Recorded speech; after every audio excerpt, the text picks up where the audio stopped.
وَلَقَدْ يَسَّرْنَا الْقُرْآنَ لِلذِّكْرِ فَهَلْ مِن مُّدَّكِرٍ الحمد لله رب العالمين والصلاة والسلام على أشرف الأنبياء والمرسلين أما بعد فأعوذ بالله من الشيطان الرجيم من همزه ونفخه ونفثه بسم الله الرحمن الرحيم رب اشرح لي صدري ويسر لي أمري واحلل عقدة من لساني يفقه قولي اللهم انفعنا بما علمتنا وعلمنا ما ينفعنا وزدنا علما فبشر عباد الذين يستمعون القول فيتبعون أحسنه أولئك الذين هداهم الله وأولئك هم أولو الألباب أعوذ بالله من الشيطان الرجيم بسم الله الرحمن الرحيم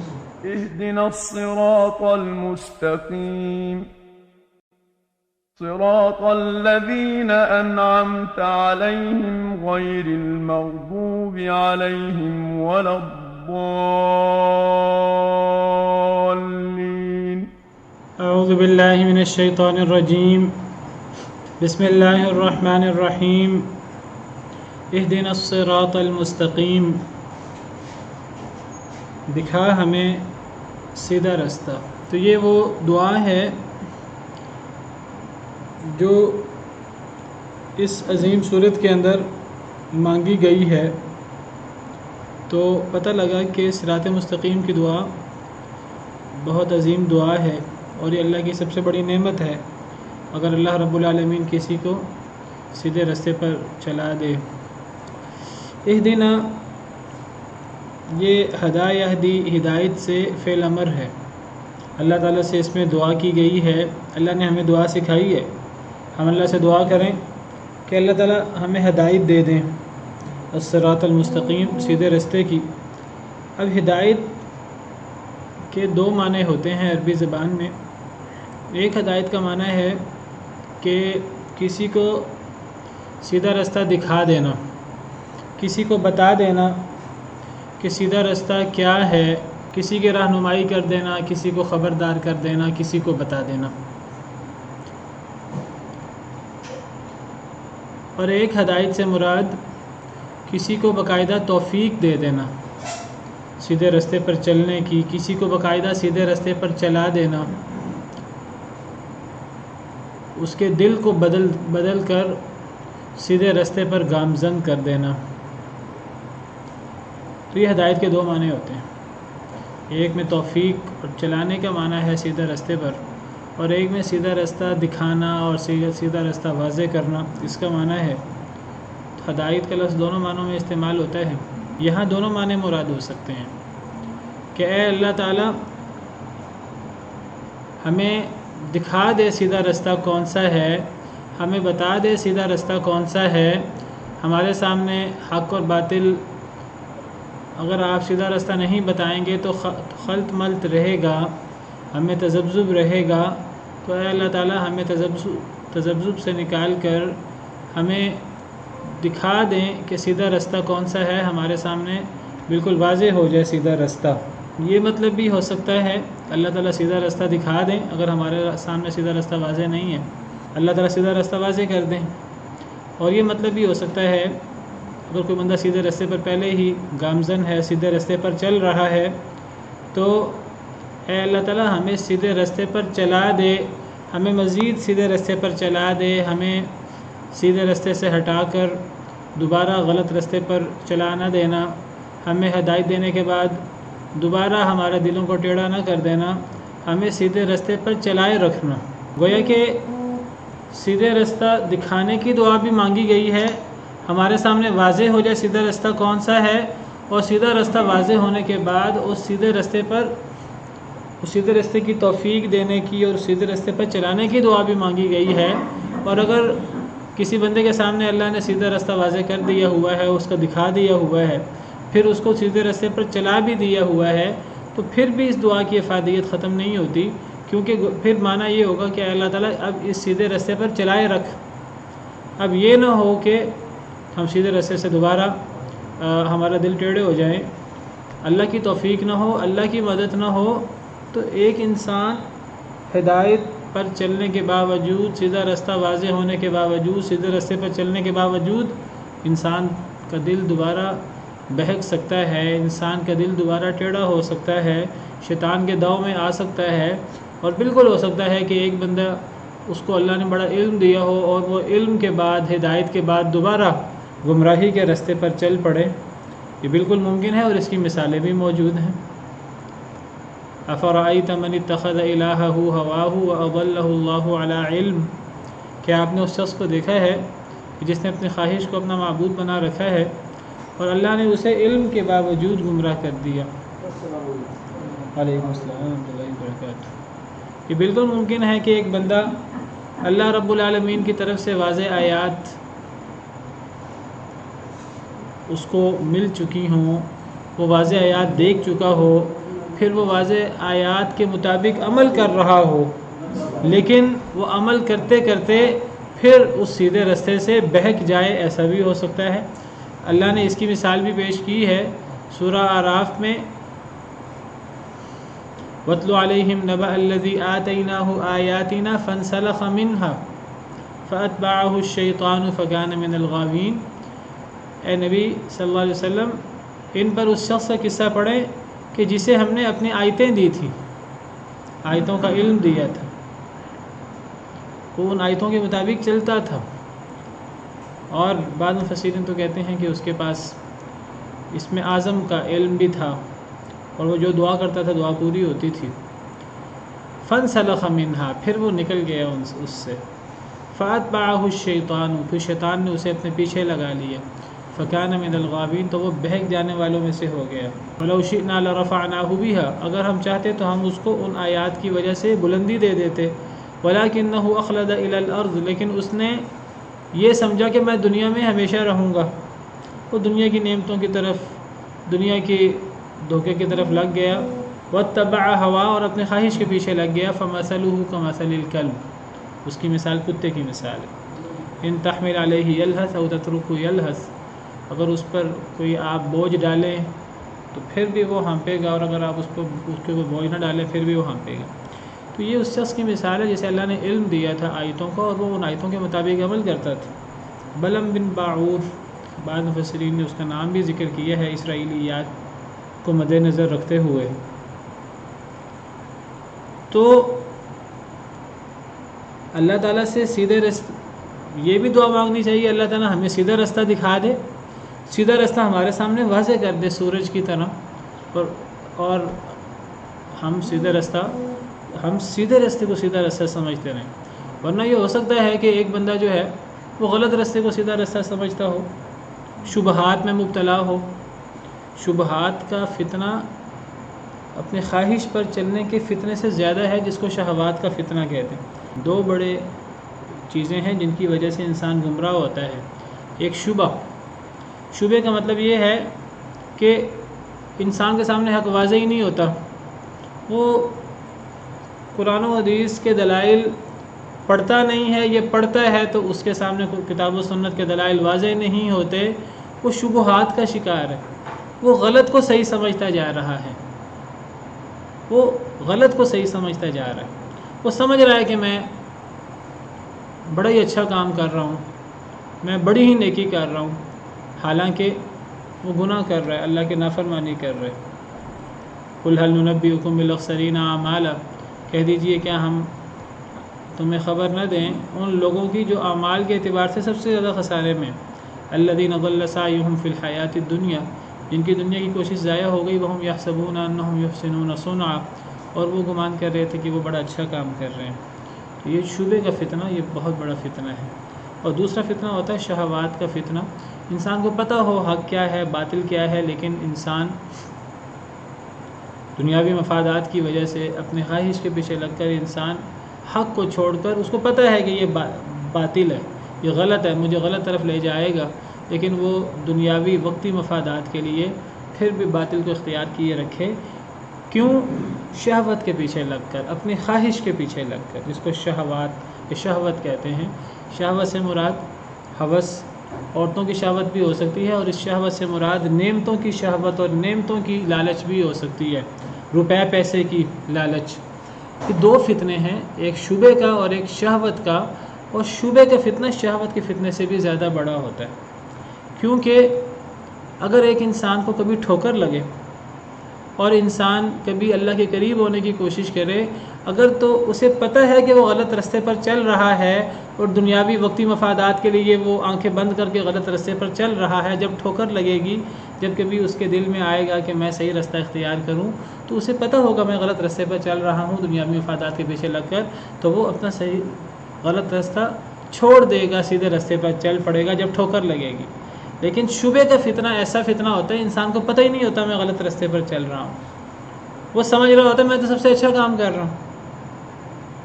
عیسائی رہبانیت پہ عمل کرتے ہیں، وہ سمجھتے ہیں ہم تو بڑی نیکی کر رہے ہیں، ترک دنیا کیا ہوا ہے ہم نے، تو ان کو نہیں پتہ کہ یہ ترک دنیا یہ کوئی اللہ کی رضا کے لیے نہیں ہے، یہی تو اللہ کو ناراض کر رہا ہے۔ وہ اگر کبھی ان کو ٹھوکر بھی لگے، کبھی ان کا دل بھی کرے چلو اللہ کی طرف پلٹتے ہیں، دنیا داری کو چھوڑتے ہیں، تو وہ اللہ کی طرف بھی پلٹیں گے، تو ان کے تو ذہن میں رہبانیت ہی دین ہے، کبھی ان کو ٹھوکر بھی لگے گی تو وہ رہبانیت کی طرف ہی پلٹیں گے۔ تو شبے کا فتنہ بہت بڑا فتنہ ہوتا ہے۔ تو ایک تو اللہ تعالیٰ سے یہ دعا مانگنی چاہیے ہر وقت کہ اللہ تعالیٰ ہمیں سیدھا رستہ دکھا دے، اللہم ارنا الحق حقا وارزقنا اتباعہ، اے اللہ ہمیں حق کو حق دکھا، اور صرف حق کو حق دکھا نہیں، پھر ہمیں اس پر چلنے کی توفیق بھی عطا فرما، پھر ہمیں اس کی پیروی کی توفیق بھی عطا فرما۔ کئی دفعہ یہ ہوتا ہے کہ انسان باطل کو حق سمجھ رہا ہوتا ہے، شبہ ہے، یہ شبہ لا علمی کی وجہ سے صحیح مصادر و مراجع اللہ کے طرف سے جو صحیح دین آیا اس صحیح دین پر عمل نہ کرنے کی بجائے اب کچھ لوگ کتاب و سنت کو چھوڑ کر پیروں کے پیچھے، بزرگوں کے پیچھے، بزرگوں کے نام پر، بزرگوں کی عقیدت اور علوم کے نام پر ان کے پیچھے لگے ہوئے ہیں، اور وہ سمجھتے ہیں بڑے اچھا کام کر رہے ہیں۔ اصل مسئلہ کیا ہے؟ وہ صحابہ تابعین کا راستہ چھوڑا ہوا ہے، وہ راستہ چھوڑا ہوا ہے جس کو نبی صلی اللہ علیہ وسلم نے بالکل سچا سچا راستہ بتایا ہے، اور وہ شبہات کا شکار ہے۔ یہ شبہ کا فتنہ بہت بڑا فتنہ ہوتا ہے۔ یہ اس لیے بڑا فتنہ ہے اگر ایک انسان کبھی حق کی طرف پلٹنا بھی چاہے تو وہ سمجھتا ہے میں تو صحیح کر رہا ہوں، کیونکہ مطلب بدعات میں مبتلا ہوتا ہے۔ بدعات شبہ کا فتنہ ہے نا، جو مطلب بدعات میں مبتلا ہوتا ہے۔ ایک بدعات والا شخص اس کی کبھی اصلاح نہیں ہو سکتی، اس کی اصلاح تو تب ہی ہوگی جب وہ اپنے سوچنے کے انداز میں اور اپنے منہج میں تبدیلی لائے گا، کہ میں نے اہل بدعات سے میں نے دین نہیں سیکھنا، میں نے تو کتاب و سنت سے دین سمجھنا ہے، جو سمجھنا آئے تو علماء حق سے میں نے دین کو سمجھنے کی کوشش کرنی ہے۔ کتاب و سنت کا وہ فہم جو صحابہ کرام رضوان اللہ علیہم اجمعین نے حاصل کیا نبی صلی اللہ علیہ وسلم سے، پھر آگے تابعین کو، تبع تابعین، پھر آگے امت کو سکھایا۔ ورنہ ایک انسان بدعت کو اور یہ شبہ کے فتنے سے انسان جان نہیں چھڑا سکتا۔ جب بھی انسان اللہ کے قریب ہونا چاہے گا غلط راستے سے قریب ہونا چاہے گا، کیونکہ اس کے نزدیک وہی حق ہے۔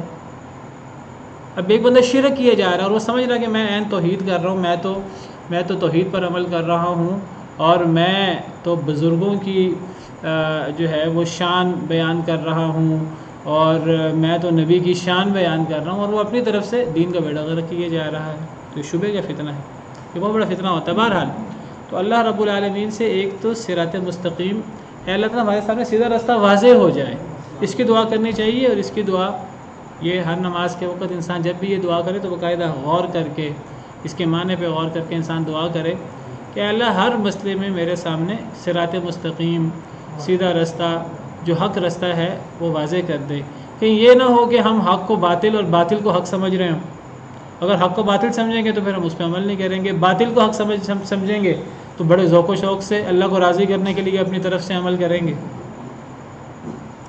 تو یہ دعا اللہم ارنا الحق حقا وارزقنا اتباعہ وارنا الباطل باطلا وارزقنا اجتنابہ، اے اللہ باطل باطل دکھا، یہ نہ ہم باطل کو حق سمجھ رہے ہیں، وارزقنا اجتنابہ صرف باطل باطل نظر نہ آئے، پھر اے اللہ ہمیں اس سے اجتناب کی بھی توفیق عطا فرما، ولا تجعلہ ملتبسا علینا فنضل، اے اللہ حق کو ہمارے لیے ملتبس نہ کر دینا کہ ہم گمراہ ہو جائیں، وجعلنا للمتقین اماما، اے اللہ ہمیں متقین کا امام بنا۔ تو ایک تو ہے کہ اللہ سے سیدھا راستہ کون سا ہے اور کون سا سیدھا راستہ نہیں ہے، اللہ سے دعا مانگنی چاہیے اللہ تعالیٰ ہمارے سامنے سیدھا راستہ واضح کر دے، اور پھر اللہ سے دعا مانگنی چاہیے کہ اللہ تعالیٰ سیدھا راستہ واضح کر دیا ہے، اتنا ایمان دے دے کہ اب ہم سیدھے راستے پر ہر قیمت پر چلیں، چاہے دنیاوی طور پہ ہمیں نقصان ہوتا ہو، چاہے دنیاوی طور پر آزمائشوں کا سامنا کرنا پڑتا ہو، تو پھر بھی ہم سیدھے راستے پر چلیں، اللہ تعالیٰ سیدھے راستے پر چلا بھی دے، اتنا ایمان پیدا کر دے کہ اتنی جو ہے خشیت پیدا کر دے کہ ہم جو ہے وہ غلط راستے سے، چاہے وہ اس سے ہمیں دنیاوی مفادات حاصل ہوتے ہوں لیکن ہم اس سے کوسوں دور ہو جائیں، ہمیں سیدھے راستے پر چلا بھی دے۔ تو یہ ہدایت کی دونوں صورتیں یہاں مراد ہیں، سیدھا راستہ دکھانا بھی اور سیدھے راستے پر چلانا بھی، اور جو چل رہا ہو تو اے اللہ تعالیٰ اب سیدھے راستے پر چلائے رکھنا۔ ربنا لا تزغ قلوبنا بعد اذ هديتنا وهب لنا من لدنك رحمة، اے اللہ تعالیٰ آپ نے جب ہمیں ہدایت دے دی تو ہدایت دینے کے بعد اب ہمارے دلوں کو ٹیڑھا نہ کرنا۔ یہ دعا باقاعدہ سکھائی گئی ہے، اس کے اندر یہ دعا بھی آ جاتی ہے، اے اللہ تعالیٰ سیدھے راستے پر چلائے رکھ۔ اچھا، یہ جو ہدایت کی دونوں قسمیں ہیں، دونوں صورتیں ہیں، ایک سیدھے راستہ دکھانا اور ایک سیدھے راستے پر چلانا۔ یہ جو سیدھا راستہ دکھانا ہے، یہ کام مخلوق بھی کر سکتی ہے، کوئی مخلوق، اللہ کا نبی، اللہ کا ولی، نیک علماء، اچھے علماء باپ اولاد کو، بڑا چھوٹے کو سیدھا راستہ دکھا سکتا ہے۔ اللہ بھی دکھاتے ہیں سیدھا راستہ، اللہ بھی واضح کرتے ہیں سیدھا راستہ کیا ہے، غلط راستہ کیا ہے۔ اللہ نے وحی نازل ہی اس لیے کی ہے، اللہ نے قرآن کریم اتارا ہی اس لیے ہے۔ سورہ رحمان کے اندر اللہ رب العالمین نے بتایا کہ اگر نعمتوں کا شکریہ ادا کرو گے، میں نے نعمتیں دی ہیں، نعمتوں کا شکریہ ادا کرو گے تو جنت میں جاؤ گے، اور یہ بھی بتایا کہ اگر تم کفر و شرک کا مظاہرہ کرو گے تو جہنم میں جاؤ گے، اور جہنم کے اندر یہ سزائیں ہیں، یہ بھی اللہ رب العالمین نے بتا دیا۔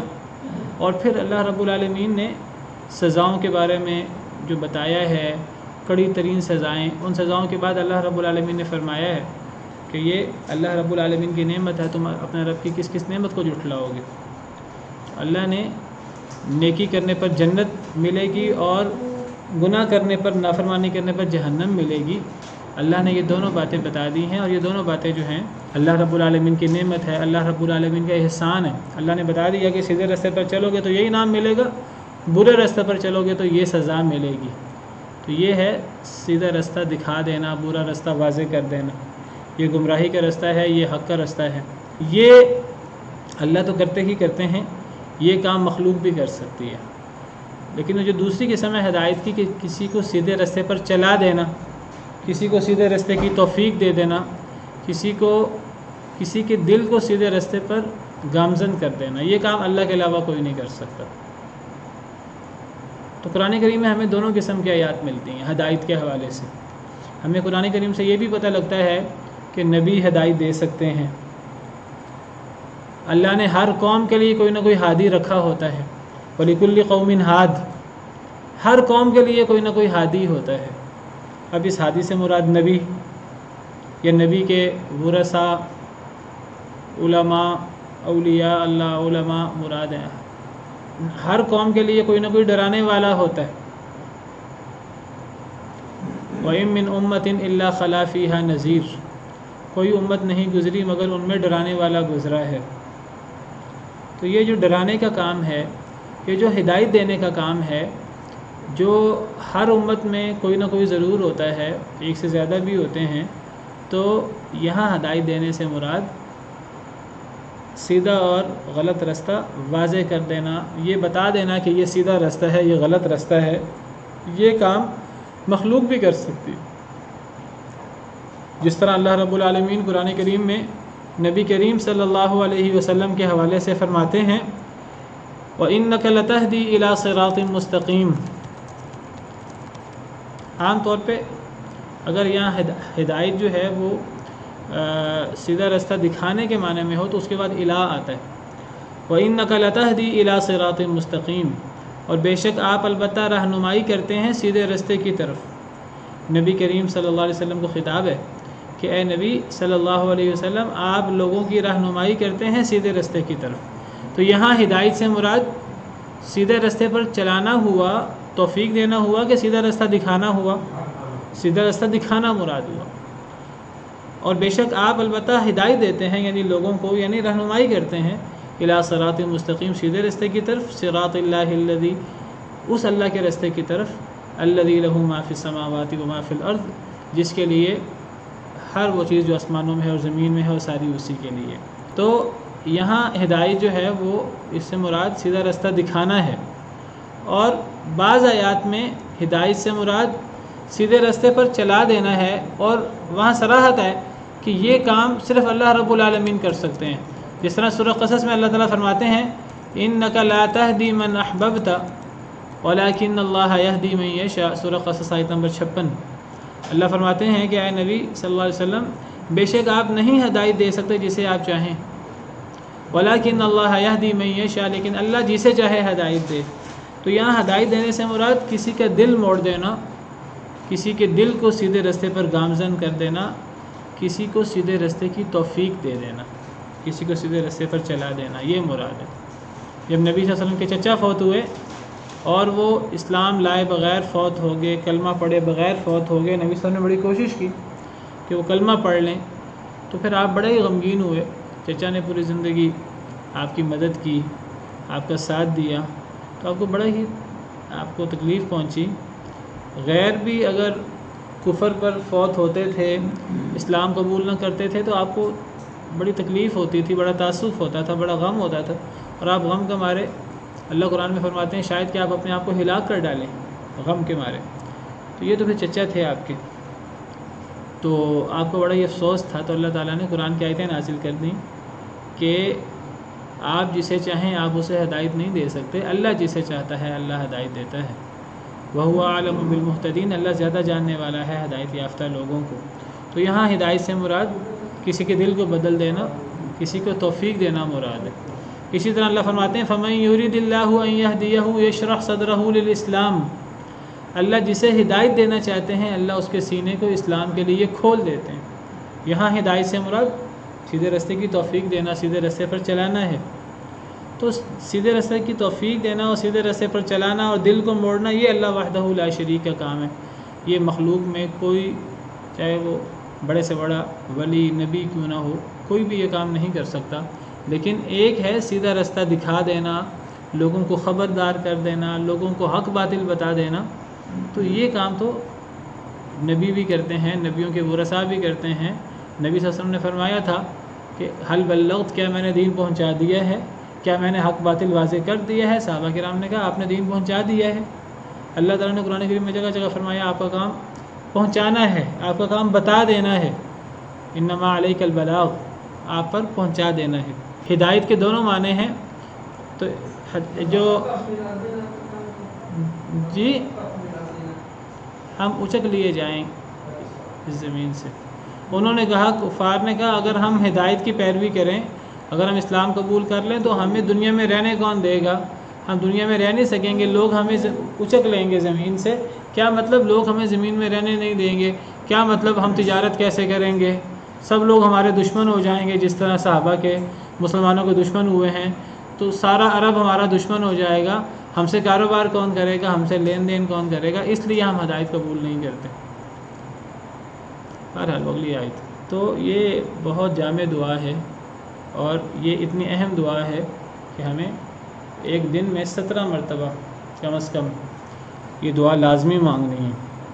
اللہ تعالیٰ نے جو فرض نماز رکھی ہے، 5 نمازیں، ان فرض نمازوں کی جو رکعتیں رکھی ہیں، 17 رکعتیں کم از کم رکھی، اور ہر رکعت کے اندر سورہ فاتحہ پڑھنا ضروری ہے۔ اگر سورہ فاتحہ نہیں پڑھیں گے تو وہ رکعت نہیں ہوگی، وہ رکعت نہیں ہوگی تو وہ نماز نہیں ہوگی۔ تو سورہ فاتحہ پڑھنا، اور سورہ فاتحہ کے اندر اللہ سے سیدھا راستہ ہے کیا وہ، اور سیدھا راستہ پر اللہ چلا دے، اور چلانے کے بعد اللہ تعالیٰ پھر ہمیں ہمارے دل کو غلط راستے کی طرف مائل نہ کرے، یہ سب باتیں اس کے اندر مراد ہیں۔ تو کتنی جامع دعا ہے، اور جب بھی ہم یہ دعا کریں تو کوشش کرنی چاہیے کہ ہم دل لگا کر، ذہن لگا کر یہ نیت کرتے ہوئے دعا کریں۔ بہت عظیم دعا ہے۔ سیدھا راستہ کیا ہے؟ سیدھا راستہ وہ ہے جو اللہ رب العالمین نے نازل فرمایا ہے قرآن کریم کی صورت میں، نبی صلی اللہ علیہ وسلم پر نازل فرمایا ہے سنت مبارکہ کی صورت میں۔ قل هذه سبیلی ادعو الی اللہ، کہہ دیجئے یہ میرا رستہ ہے جس کی طرف میں دعوت دیتا ہوں، علی بصیرۃ، بصیرت کے ساتھ، انا ومن اتبعنی، میں بھی اور جو میری پیروی کرے وہ بھی۔ تو سیدھا رستہ وہ ہے جس رستے پر نبی کریم صلی اللہ علیہ وسلم چلتے تھے، آپ قرآن کریم پر عمل کرتے تھے، یا جو اللہ کی طرف سے وحی خفی اترتی تھی آپ اس کے مطابق عمل کرتے تھے، وہ سیدھا رستہ ہے، وہ نبی کا رستہ ہے۔ اس رستے کی طرف نبی بھی دعوت دیتے رہے ہیں بصیرت کے ساتھ۔ بصیرت کا مطلب یہ ہے سوچ سمجھ کر، جان پورا سیکھ کر۔ ایک انسان کو جب بھی کوئی رستہ اپنانا چاہیے تو بصیرت کے ساتھ اپنانا چاہیے، اور پھر صرف خود رستہ نہیں اپنانا چاہیے، دوسروں کو بھی اس رستے کی دعوت دینی چاہیے، اور وہ دعوت بھی بصیرت کے ساتھ دینی چاہیے۔ ہمارے ہاں کچھ لوگ ہیں کہ وہ خود عمل کریں نہ کریں، خود ایک بات کو صحیح سمجھیں نہ سمجھیں، وہ کچھ لوگوں کو اس رستے کی دعوت دینا شروع کر دیتے ہیں، کچھ لوگوں کو وہ اس رستے کی دعوت دینا شروع کر دیتے ہیں جس رستے کا انہیں خود بصیرت کے ساتھ پتہ ہی نہیں ہوتا۔ کچھ لوگ ہیں ان کو تیار کیا جاتا ہے کہ جی تبلیغ کی بڑی اہمیت ہے، تبلیغ کرنی چاہیے، ابھی ان کو خود دین کا پتہ نہیں ہوتا، اور ان کو کھڑا کر دیا جاتا ہے لوگوں کے سامنے کہ جی آپ لوگوں کو دین سکھائیں، آپ لوگوں کو دعوت دیں۔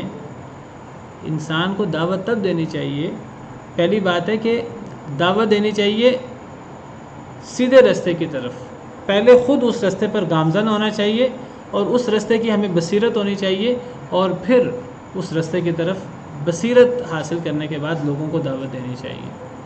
پہلے سیدھا رستہ تو دیکھا جائے سیدھا رستہ کون سا ہے، ایک رستہ بنا لیا جائے، سوچ لیا جائے یہ سیدھا رستہ ہے، کچھ اس کو پوائنٹس کی صورت میں، نکات کی صورت میں 5-6 نکات بنا لیے جائیں، اب جی یہ 5-6 نکات کی دعوت دینی ہے، ان 5-6 نکات کی طرف قرآن نے ہمیں دعوت دینے کا کہا ہے نہیں کہا، قرآن نے ان پہ زور دیا ہے کہ نہیں دیا، سنت نے زور دیا ہے کہ نہیں دیا، کوئی پتہ نہیں۔ اگر کہا جائے کہ جی قرآن اور سنت میں ان نکات کی طرف دعوت دینے پر زور نہیں دیا گیا، آگے سے لڑائی کرنا شروع کر دیتے ہیں۔ نہیں، سیدھا رستہ پہلے دیکھنا چاہیے، سیدھا رستہ کیا ہے۔ سیدھا رستہ تو قرآن اور سنت کا رستہ ہے۔ وَأَنَّ هَذَا صِرَاطِي مُسْتَقِيمًا فَاتَّبِعُوهُ، اور بے شک یہ میرا رستہ ہے سیدھا، اس کی پیروی کرو۔ کون سا رستہ؟ قرآن کی طرف اشارہ ہے، قرآن اور اس کی تشریح حدیث مبارکہ۔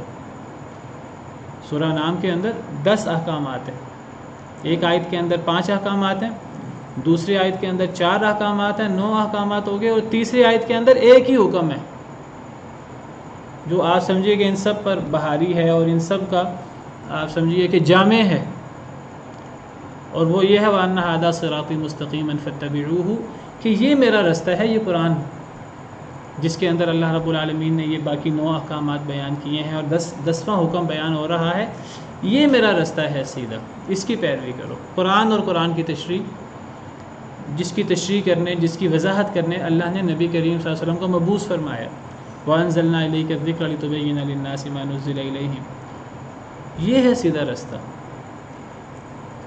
اللہ تعالیٰ قرآن کریم کے اندر تعجب کرتے ہیں کہ نبی موجود ہو، نبی اگر فوت ہو جائے تو پھر نبی کی دعوت موجود ہو، نبی کا پیغام موجود ہو، اور اللہ فرماتے ہیں کہ قرآن کی آیتیں موجود ہوں جو نبی پر نازل ہوئیں، اور جو نبی امت کو پڑھ پڑھ کے سناتا تھا۔ جب 2 باتیں موجود ہوں، قرآن کی آیتیں پڑھی جاتی ہوں اور نبی موجود ہو، اگر نبی موجود نہ ہو تو نبی کی تعلیمات موجود ہوں، پھر لوگ قرآن کو چھوڑ کر، نبی کی تعلیمات کو چھوڑ کر لوگ انکار کریں، لوگ دوسرے رستوں پر چلیں، یہ کیسے ہو سکتا ہے؟ اللہ تعالیٰ تعجب کرتے ہیں۔ اللہ فرماتے ہیں سورہ آل عمران میں، وَكَيْفَ تَكْفُرُونَ وَأَنْتُمْ تُتْلَى عَلَيْكُمْ آيَاتُ اللَّهِ وَفِيكُمْ رَسُولُهُ، تم اللہ کے ساتھ کفر کر کیسے سکتے ہو جب کہ تم پر اللہ کی آیتیں تلاوت کی جاتی ہیں قرآن کی صورت میں۔ جس طرح قرآن نبی صلی اللہ علیہ وسلم کے دور میں اترا، اور جس طرح وہ نبی صلی اللہ علیہ وسلم نے سکھایا، آج بھی ہمارا ایمان ہے اسی طرح قرآن کریم موجود ہے، اس میں کوئی اضافہ نہیں ہوا، اس میں کوئی کمی نہیں ہوئی، وہ ویسے کا ویسا محفوظ ہے۔ لا یأتیہ الباطل من بین یدیہ ولا من خلفہ، اس میں آگے پیچھے سے کوئی باطل داخل ہی نہیں ہو سکتا، نہ اضافہ ہو سکتا، نہ کمی ہو سکتی ہے۔ یہ ہمارا ایمان کا حصہ ہے۔ جو قرآن نبی کے دور میں پڑھا جاتا تھا وہ آج بھی پڑھا جاتا ہے۔ تم کفر کیسے کر سکتے ہو؟ تم میں اللہ کی آیتیں تلاوت کی جا رہی ہیں، وفیکم رسول، اور تم میں اللہ کا رسول موجود ہے، رسول موجود ہے جو تمہیں یہ قرآن سکھاتا ہے، رسول موجود ہے جو تمہیں وحی خفی جو قرآن کی شرح کی صورت میں نبی صلی اللہ علیہ وسلم پر اتری وہ احادیث تمہیں بیان کرتا ہے۔ اگر وہ رسول موجود نہ ہو تو رسول کی تعلیمات آج موجود ہیں، قرآن موجود ہے، رسول یا رسول کی تعلیمات موجود ہیں، ایک انسان ان کو چھوڑ کر کفر کیسے کر سکتا ہے، کسی اور چیز کی طرف جا کیسے سکتا ہے؟ وَمَن يَعْتَصِم بِاللَّهِ فَقَدْ هُدِيَ إِلَىٰ صِرَاطٍ مُسْتَقِيمٍ، جو اللہ کو مضبوطی سے تھام لے۔ اللہ کو مضبوطی سے تھامنے سے کیا مراد ہے؟ یہ قرآن اور رسول کی تعلیمات، یہ وَأَنْتُمْ تُتْلَىٰ عَلَيْكُمْ آيَاتُ اللَّهِ وَفِيكُمْ رَسُولُهُ، یہی تو انہی کو سیکھنا اور انہی کے مطابق عمل کرنا، یہی تو اعتصام باللہ ہے، اور کیا ہے؟ وَمَن يَعْتَصِم بِاللَّهِ، بڑی واضح آیت ہے سورہ آل عمران کی، اور یہ عیسائیوں کے پس منظر میں نازل ہوئی ہے۔ سورہ آل عمران کے اندر عیسائیوں کو خطاب ہے، سورہ آل عمران آیت نمبر 101، یعنی جہاں اللہ تعالیٰ نے ایمان والوں سے فرمایا اے ایمان والو، تم قرآن اور سنت کو چھوڑ کر، اپنے دین کو چھوڑ کر یہودیوں عیسائیوں کے پیچھے کیوں لگتے ہو، ان کی تعلیمات کے پیچھے کیوں لگتے ہو؟ لگو گے تو وہ تمہیں تمہارے ایمان کے بعد کافر بنا دیں گے۔ پھر اللہ فرماتے ہیں تم کفر کر کیسے سکتے ہو؟ یعنی قرآن اور سنت کو چھوڑ کر تم یہود و نصارہ کی کتابوں کی طرف کیسے جا سکتے ہو؟ تم کتاب و سنت کو چھوڑ کر یہود و نصارہ کی تعلیمات کے پیچھے جا کیسے سکتے ہو؟ حالانکہ تم میں اللہ کی آیتیں تلاوت کی جاتی ہیں، تم میں اللہ کا رسول موجود ہے۔ جب یہ موجود ہے اور یہ محفوظ ہے تو تمہیں اسی کی پیروی کرنی چاہیے۔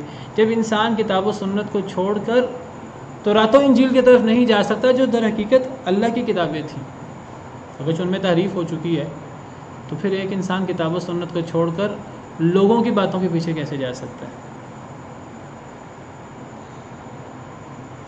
وَمَن يَعْتَصِم بِاللَّهِ، جو اللہ کو مضبوطی سے تھام لے، قرآن کو پکڑنا، رسول کی تعلیمات کو تھامنا، یہ اللہ کو تھامنا ہے، یہ اللہ کو مضبوطی سے پکڑ لینا ہے۔ فقد ہدی الی صراط مستقیم، وہ سیدھے رستے کی طرف ہدایت دیا گیا، یہ ہے سیدھا رستہ۔ صراط مستقیم کیا ہے؟ اللہ کی آیتیں اور رسول کا فرمان، یہ صراط مستقیم۔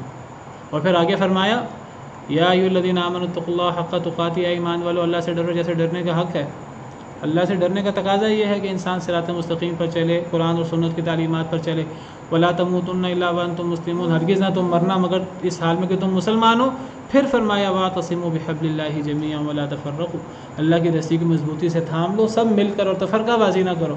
یعنی جب بھی کتاب و سنت کو چھوڑا جائے گا، اس کو چھوڑ کر آپ کسی کے پیچھے چلیں، وہ چاہے پرانی کتابیں کیوں نہ ہوں، جو اللہ کی کتابیں تھیں۔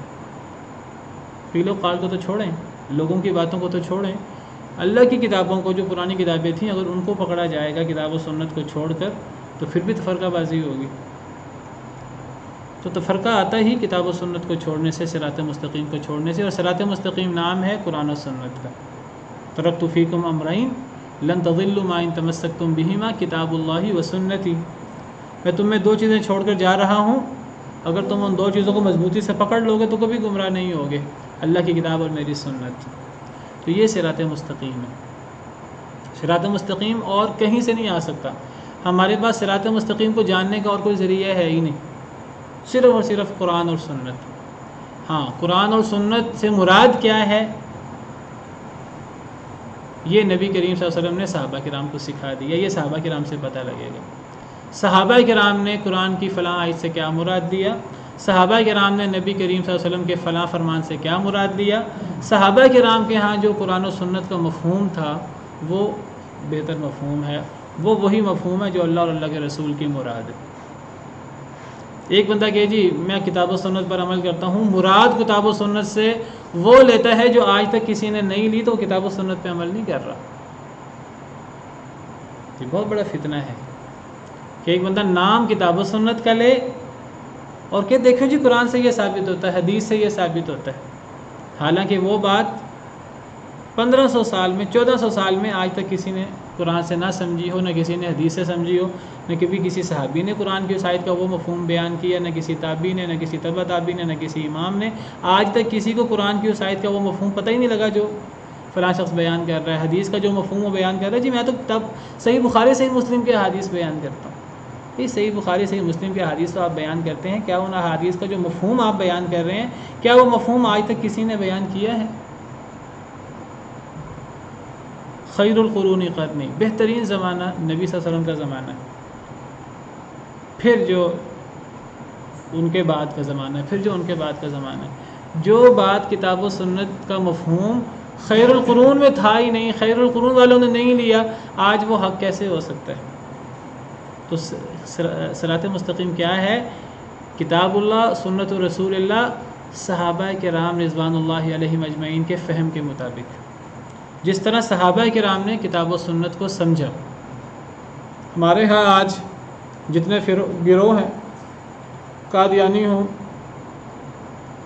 شیعہ ہوں، دیگر ہمارے مختلف مسالک ہیں، وہ ہوں، باہمی اختلافات ہیں، ہر بندہ اپنے اختلافات کے لیے قرآن کریم کے آیات پیش کرتا ہے اور ان کا من مانا مفہوم بیان کرتا ہے۔ دو متضاد باتیں دو مختلف گروہ والے کرتے ہیں، ایک کہتا ہے ختم نبوت کی بات کرتا ہے، وہ کہتا ہے ختم نبوت سے مراد یہ نہیں ہے، کوئی نبی نہیں آئے گا، اس سے مراد تو یہ ہے، دوسرا کہتا ہے ختم نبوت سے مراد یہ ہے۔ دونوں ہی آیتیں پیش کرتے ہیں قرآن کی، دونوں ہی احادیث مبارکہ پیش کرتے ہیں۔ ایک بات تو واضح ہے کہ قرآن و سنت میں متضاد چیزیں نہیں ہو سکتی، ایک گروہ حق بات کر رہا ہے، دوسرا گروہ ورغلا رہا ہے، دھوکہ دے رہا ہے۔ فیصلہ کیسے ہوگا؟ فیصلہ ایسے ہوگا کہ صحابہ کرام کو دیکھیں کہ صحابہ کرام نے نبی صلی اللہ علیہ وسلم سے ان آیتوں کو کیسے سمجھا، ان احادیث کو کیسے سمجھا، ان کا کیا مفہوم بیان کیا۔ نور بشر کا مسئلہ ہے، ایک گروہ قرآن کی آیتوں سے نور ثابت کر رہا ہے نبی کو، ایک گروہ قرآن کی آیتوں سے نبی کو بشر ثابت کر رہا ہے، دونوں کے پاس آیتیں موجود ہیں۔ ایک گروہ قرآن و سنت سے تقلید ثابت کر رہا ہے، ایک گروہ کتاب و سنت سے تقلید کو غلط قرار دے رہا ہے، دونوں ہی قرآن اور سنت پیش کر رہے ہیں، اور یہ سب مانتے ہیں کہ صحابہ کرام تقلید نہیں کرتے تھے، سب مانتے ہیں، جو تقلید کرتے ہیں وہ بھی مانتے ہیں جی یہ جو چوتھی صدی میں شروع ہوئی، پھر قرآن کی آیتوں سے اس کو ثابت کیا جاتا ہے۔ اصل میں کل حزب بما لدیہم فرحون، ہر گروہ نے اپنے اپنے دلائل تراش لیے ہیں، اور اب جتنا مرضی ان کو قرآن کی آیتیں بتا دی جائیں، احادیث بتا دی جائیں، انہوں نے قرآن کی آیتوں کو اپنے مفہوم اپنے مطابق کر لیا ہوا ہے، حدیثوں کو اپنے مطابق کر لیا ہوا ہے۔ تو اب دیکھیں کہ ان آیتوں سے، ان حدیثوں سے صحابہ کرام نے کیا مراد لیا ہے، یہاں سے فرق واضح ہو جائے گا۔ نبی صلی اللہ علیہ وسلم نے فرمایا کہ تم پچھلے گروہوں کے نقش قدم پر چلو گے، یہودی 71 فرقوں میں بٹے، عیسائی 72 فرقوں میں بٹے، تم 73 فرقوں میں بٹو گے، اور ایک فرقہ جنتی ہوگا، باقی سب جہنمی ہوں گے۔ صحابہ کرام نے عرض کیا کون سا فرقہ جنتی ہوگا؟ فرمایا ما انا علیہ واصحابی، جو اس رستے پر ہے جو میرا اور میرے صحابہ کرام کا رستہ۔ اب نبی صلی اللہ علیہ وسلم اور صحابہ کرام دونوں کا رستہ قرآن و سنت کا رستہ ہے، وہ رستہ قرآن و سنت کا جو نبی صلی اللہ علیہ وسلم نے صحابہ کرام کو سکھایا، اور جو صحابہ کرام نے امت کو سکھایا، صحابہ کرام کے فہم کے مطابق کتاب و سنت کو ماننا۔ جو آیتیں جو کہتے ہیں نبی صلی اللہ علیہ وسلم نور ہیں، اور جو وہ آیتیں قرآن کی پیش کرتے ہیں، دیکھیں جی صحابہ کرام نے ان آیتوں کا مفہوم بیان کیا ہے کہ نہیں کیا، مسئلہ واضح ہو جائے گا۔ جو بشر بیان کرتے ہیں نبی صلی اللہ علیہ وسلم کو، وہ آیتیں دیکھیں صحابہ کرام نے ان آیتوں کا کیا مفہوم بیان کیا ہے۔ جو صحابہ کرام نے ان کا مفہوم بیان کیا ہے، جو صحابہ کرام سے تابعین نے سیکھا، تبع تابعین نے سیکھا، ائمہ کرام نے بیان کیا، اس کے مطابق عمل کر لیں، حق واضح ہو جائے گا، صراط مستقیم واضح ہو جائے گا۔ تو صراط مستقیم سے مراد قرآن کریم کا رستہ، نبی کریم صلی اللہ علیہ وسلم کا رستہ، صحابہ کرام کے فہم کے مطابق۔ اسی لیے اللہ رب العالمین نے آگے اس کی وضاحت بھی فرما دی۔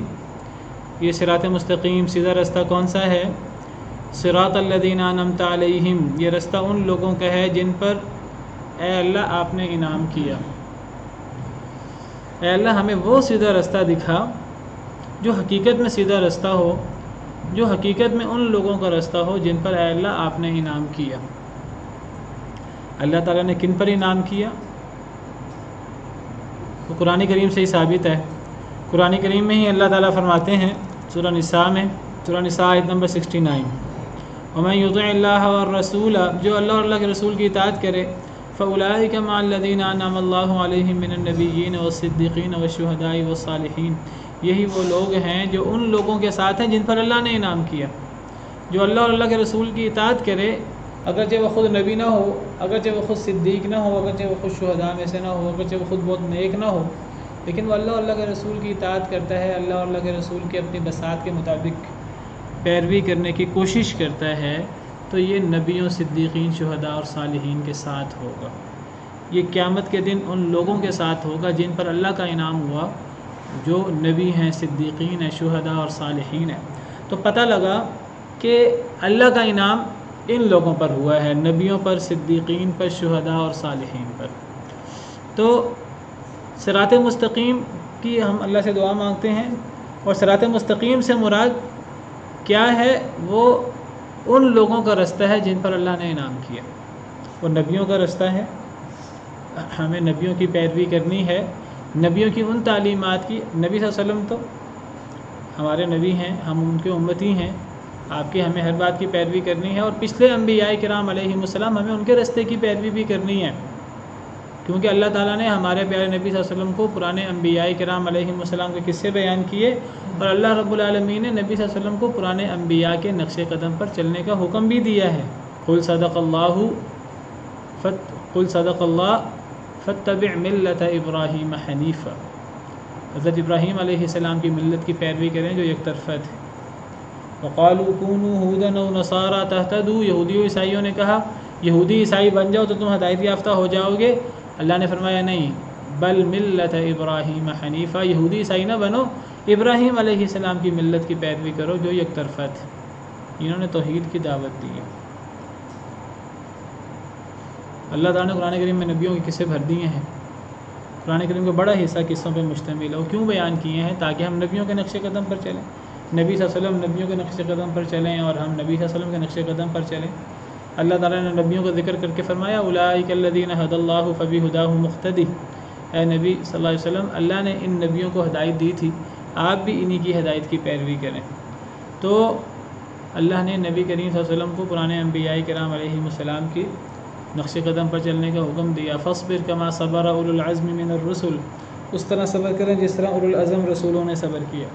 ہاں، جو چیزیں ہماری شریعت میں تبدیل ہو گئیں پرانے نبیوں کی، ہم ان کے پابند نہیں ہیں۔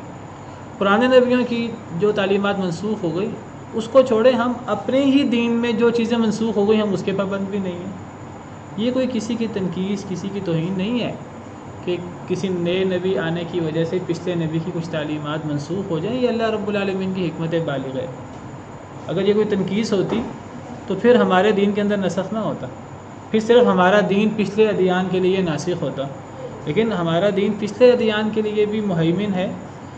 پچھلے ادیان میں جو تحریفات وغیرہ ہوئیں تو ان کی بھی اصلاح کرتا، ان پر بھی مہیمن ہے، اور کچھ ایسی چیزیں جو تحریف نئی بھی ہوئیں پچھلے نبیوں کے لیے جائز تھیں، اللہ نے وہ ہماری شریعت میں ان کو ختم کر دیا۔ اور یہ کوئی ایسی جو ہے وہ توہین کی بات نہیں ہے، دین اسلام میں ہی نبی صلی اللہ علیہ وسلم پر اترنے والی کئی چیزوں کو اللہ نے منسوخ کر دیا ہے، ہمارے ہی دین میں اتری ہوئی کئی چیزیں منسوخ ہو گئی ہیں۔ تو ہم نبیوں کے رستے پر چلنا ہے۔ ہاں، اگر اللہ تعالیٰ نے کسی نبی کا رستہ اس کو منسوخ کر دیا ہے تو ایک الگ بات ہے۔ حضرت آدم علیہ السلام کی شریعت میں بہن بھائیوں کی شادی ہوتی تھی، کیونکہ سارے بہن بھائی ہوتے تھے، اب وہ چیز موجود نہیں ہے۔ حضرت یعقوب، حضرت یوسف علیہ السلام کی شریعت میں سجدہ تعظیمی کی اجازت تھی اور سجدہ کیا، اب اس کی اجازت نہیں، ٹھیک ہے۔ ورنہ عمومی جو تعلیمات ہیں ان کی پیروی کرنی ہے، نبیوں کے رستے کی پیروی کرنی ہے، صدیقین کے رستے کی پیروی کرنی ہے۔ سیدنا ابو بکر صدیق، صدیقین کے امام، سیدہ عائشہ صدیقہ۔ اور ویسے صدیق کون ہے؟ صدیق وہ ہے جو اللہ اور اللہ کے رسول کی اطاعت کرے، سارے صدیق ہیں۔ جو اللہ اور اللہ کے رسول پر ایمان لائے، جس طرح ایمان لانے کا حق ہے، وہ سارے صدیق ہیں۔ والذین آمنوا باللہ ورسولہ اولئک هم الصدیقون، جو اللہ اور اللہ کے رسولوں پر ایمان لائے وہ صدیق ہیں۔ تو صدیق وہ ہے جو سچ بولے اور جو حق بات کی تصدیق کر دے۔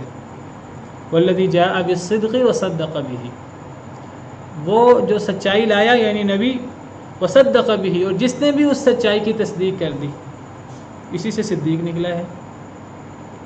سیدنا ابوبکر صدیق نے سب سے پہلے نبی صلی اللہ علیہ وسلم جو لاتے تھے آپ سب سے پہلے اس کی تصدیق کرتے تھے، آپ کو صدیق کا لقب دے دیا گیا، خاص طور پہ ہجرت کے معراج کے موقع پر، جب دشمنوں نے کہا اب تو کوئی جواب نہیں ہوگا ابو بکر کے پاس، تو ابو جہل بھاگا بھاگا گیا کہ آپ بھی تصدیق کرو گے؟ تمہارا ساتھی کہتا ہے میں راتوں رات وہاں سے ہو آیا، بیت المقدس سے ہو آیا، آسمانوں کی سیر کرایا۔ محمد نے فرمایا، نبی صلی اللہ علیہ وسلم نے فرمایا، ہاں انہوں نے فرمایا، اگر انہوں نے فرمایا ہے تو میں تصدیق کرتا ہوں۔ ہم تو ان سے بڑی بڑی باتوں کی تصدیق کرتے ہیں۔ تو صدیقین کا رستہ، شہداء کا رستہ، صحابہ کرام میں صدیق بھی ہیں، صحابہ کرام میں شہداء بھی ہیں، اور سارے صحابہ کرام میں صالح ہیں۔ تو نبیوں کا رستہ، صدیقین کا رستہ، شہداء کا رستہ، صالحین کا رستہ، یہ ہے صراط مستقیم۔ تو اس سے پتہ لگا کہ ہمیں اللہ سے صراط مستقیم کی پیروی کرنی ہے، اور یہ صراط مستقیم وہ ہے جس پر نبی، صدیقین، شہداء اور صالحین چلتے رہے۔ پتہ لگا کہ ہمیں نیک لوگوں کے طور طریقے جاننے چاہیے، اور ہمیں نیک لوگوں کو اپنا رہبر اور رہنما اور اپنا ہیرو بنانا چاہیے۔ ہماری محبت، ہمارا تعلق نیک لوگوں سے ہونا چاہیے۔ وتوفنا مع الابرار، نبیوں کی دعا ہے، حضرت یوسف کی دعا ہے، وتوفنا مع الصالحین یا والحقنا بالصالحین۔ غیر المغضوب علیہم ولا الضالین، غیر المغضوب علیہم ولا الضالین کا لفظی معنی یہ ہے کہ جو مغضوب علیہم، نہ کہ مغضوب علیہم جن پر اللہ کا غضب ہوا، ولا الضالین اور نہ ہی گمراہ۔ کیا مراد ہے اس سے؟ دو تفسیریں ہیں مفسرین کی۔ بعض مفسرین کہتے ہیں کہ پیچھے اللہ نے ذکر کیا کہ ہمیں صراط مستقیم کی ہدایت دے۔ صراط مستقیم یہ کن لوگوں کا رستہ ہے؟ یہ ان لوگوں کا رستہ ہے جن پر اللہ کا انعام ہوا، نبیوں کا، صدیقین کا، شہداء اور صالحین کا۔ بعض مفسرین کہتے ہیں غیر المغضوب علیہم ولا الضالین بھی انہی لوگوں کی صفت ہے جن پر اللہ کا انعام ہوا، یعنی یہ وہ لوگ ہیں جن پر اللہ کا انعام ہوا، نبی، صدیقین، شہداء اور صالحین۔ یہ وہ لوگ نہیں تھے جن پر اللہ کا غضب ہوا، یا یہ لوگ گمراہ نہیں تھے، نہ یہ مغضوب علیہم تھے، نہ یہ گمراہ تھے۔ تو غیر المغضوب علیہم ولا الضالین گویا کہ یہ منعم علیہم لوگوں کی ہی صفت ہے کہ نہ ان پر اللہ کا غضب ہوا، نہ انہوں نے ایسے کام کیے کہ اللہ ان پر غضبناک ہوئے، اور نہ ہی وہ گمراہ تھے، صحیح رستے پر چلنے والے تھے، اللہ اور اللہ کے رسول کی تعلیمات پر چلنے والے تھے۔ بعض مفسرین نے اس سے مراد یہ لیا ہے کہ صراط مستقیم جس کی دعا مانگی گئی ہے، یہ ان لوگوں کا رستہ ہے جن پر اللہ نے انعام کیا، یہ ان لوگوں کا رستہ نہیں ہے جن پر اللہ کا غضب ہوا، اور نہ گمراہوں کا رستہ ہے۔ بعض روایات سے بھی اس معنی کی تصدیق ہوتی ہے۔ غیر المغضوب علیہم سے مراد یہودی، ولا الضالین سے مراد عیسائی، یعنی اے اللہ وہ صراط مستقیم دکھا جو نبیوں کا، صدیقین کا، شہداء اور صالحین کا، نیک لوگوں کا رستہ ہے۔ ایسے رستے پر نہ چلانا جو یہودیوں اور عیسائیوں کا رستہ ہے، جو غلط لوگوں کا رستہ ہے۔ غلط لوگوں کے روش سے اے اللہ تعالیٰ بچانا، اس رستے پر کبھی نہ چلانا، چاہے وہ دیکھنے میں کتنا اچھا کیوں نہ نظر آتا ہو۔ مغضوب علیہم لوگوں کا رستہ نہیں، گمراہ لوگوں کا رستہ نہیں۔ مغضوب علیہم سے مراد بعض روایات کے مطابق یہودی، کیونکہ قرآن کریم میں کئی آیات میں یہودیوں کے حوالے سے اللہ فرماتے ہیں فَبَاءُوا بِغَضَبٍ مِّنَ اللَّهِ، وہ اللہ کے غصے کے ساتھ لوٹے، اور بعض آیات میں تو ہے فَبَاءُوا بِغَضَبٍ عَلَى غَضَب، ان پر اللہ کا غضب در غضب ہوتا رہا۔ تو یہودی مغضوب علیہم ہیں، ولا الضالین، اور یہ بھی گمراہ لوگ ہیں۔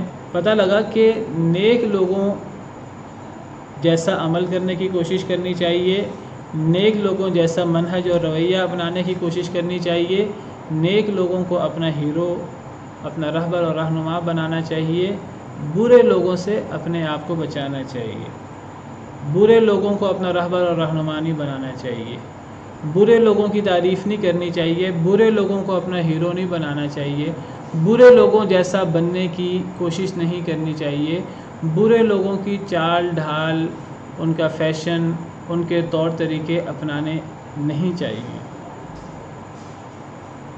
اگر ایک انسان صراط مستقیم پر چلنا چاہتا ہے تو اسے اچھے لوگوں کو اپنا رہبر اور اپنا رہنما اور اپنا ہیرو بنانا ہوگا، ان کی روش پر چلنا ہوگا، صحابہ کرام رضوان، نبی، صحابہ، اور برے لوگوں سے اپنے آپ کو بچانا ہوگا۔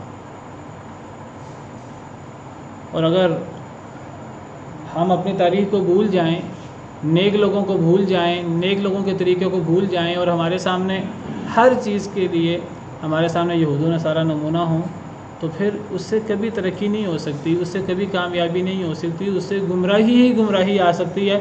چاہے ہم سمجھیں کہ جی ان کے راستے پر عمل کر کے ہمیں بڑی کامیابی ملے گی، ان کے راستے پر عمل کر کے ہم دنیا کے اندر ترقی کریں گے اور ہم کامیاب ہوں گے. کوئی بندہ یہود و نصارہ کے راستے پر چل کے، اللہ کے نافرمان لوگوں کے راستے پر چل کے کبھی کامیاب نہیں ہو سکتا، نہ ان کے طور طریقے کی پیروی کر کے، نہ ان کے.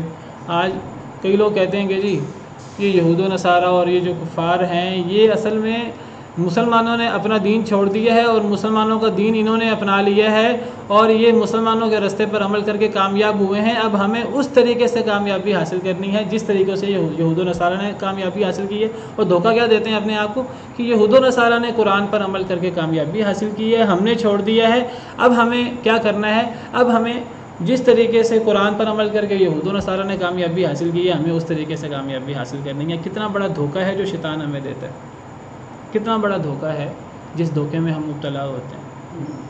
میں کہتا ہوں اس سے بڑا کوئی دھوکہ ہوگا کہ یہود و نصارہ قرآن پر اور قرآنی تعلیمات پر عمل کر کے آج دنیا میں ترقی کر رہے ہیں. یہ ہمیں کیا پتہ کہ دنیا میں ترقی کر رہے ہیں، کامیاب ہو رہے ہیں، کہ یہ اللہ کا عذاب ہے جو ان پر مسلط ہے. کئی دفعہ ہمیں کسی پر نعمتیں نظر آتی ہیں اور اللہ کا عذاب ہوتا ہے. فلا تعجبک اموالهم ولا اولادهم انما يريد الله ليعذبهم بها في الحیات الدنیا. آپ کو ان کی مال اولادیں اچھی نہ لگیں، اللہ تعالیٰ چاہتے ہیں اللہ انہیں ان کی وجہ سے دنیا میں عذاب میں مبتلا کر دے. ممکن ہے اللہ تعالیٰ ایک بندہ اللہ کا نافرمان ہو، اللہ اس پہ انعام کیے جائے تاکہ وہ اللہ سے غافل رہے، ہم سمجھتے ہوں کہ جی وہ بڑا ترقی کر رہے. اور پھر دھوکہ کیا ہے کہ جی یہ قرآن و سنت کی ہمارے نبی کی تعلیمات پر عمل کر کے یہ کامیاب ہوئے ہیں. یہ قرآن و سنت کے تو دشمن ہے، وہ قرآن و سنت پر عمل کیسے کر سکتے ہیں؟ کتنا بڑا دھوکہ ہے. میں کہتا ہوں اگر بالفرض ہم اس دھوکے میں مبتلا بھی ہیں تو کتنا بڑا دھوکہ ہے جو شیطان ہمیں دیتا ہے. کہتا ہے کہ جی انہوں نے قرآن سنت پر عمل کیا ہے، مسلمانوں نے چھوڑ دیا، وہ کامیاب ہو گئے ہیں. اگر تم نے ترقی کرنی ہے مسلمانوں نے تو تم ان کے طریقے پر عمل کرو، کامیاب ہو جاؤ گے. بھئی اگر بالفرض وہ قرآن و سنت پر عمل کر کے کامیاب ہوئے ہیں تو ہم ان کے طریقے پر کیوں عمل کریں؟ ہم اس طریقے پر کیوں نہ عمل کریں جو کچھ لوگ کہتے ہیں جی وہ قرآن و سنت پر عمل کر کے کامیاب ہوئے ہیں. ہم ان کے طریقے پر عمل نہیں کریں گے، ہم تو قرآن و سنت پر عمل کریں گے اگر وہ قرآن و سنت پہ عمل کر کے کامیاب ہوئے ہیں. ویسے وہ قرآن و سنت پہ عمل کر کے ان کو یہ ترقیاں نہیں ملی، اللہ تعالیٰ نے ان کے لیے رسی ڈھیلی کی ہوئی ہے. تو بہرحال ہمیں یہود و نصارہ کا راستہ اختیار نہیں کرنا، ہمیں یہود و نصارہ کے راستے پر نہیں چلنا، ہمیں ان کے نقش قدم پر نہیں چلنا. یہ رسی دراز ہے، اور رسی دراز ہونے کی وجہ یہ نہیں کہ وہ اللہ اور اللہ کے رسول کے بڑے محبوب ہو گئے ہیں اور انہوں نے قرآن و سنت کو اپنا لیا ہے، ہم نے چھوڑ دی ہے. دونوں نے چھوڑا ہوا ہے کتاب و سنت کو. اللہ نے ان کی رسی اس لیے دراز کی ہے، اللہ نے ان کے لیے آخرت میں کچھ نہیں رکھا. اگر ایسے رسی دراز کرنی ہے پھر ایسے ہی نعمتیں تو آج مسلمانوں کے پاس بھی ہیں. آج عرب کے پاس پیسہ کم ہے، نعمتیں کم ہیں، تو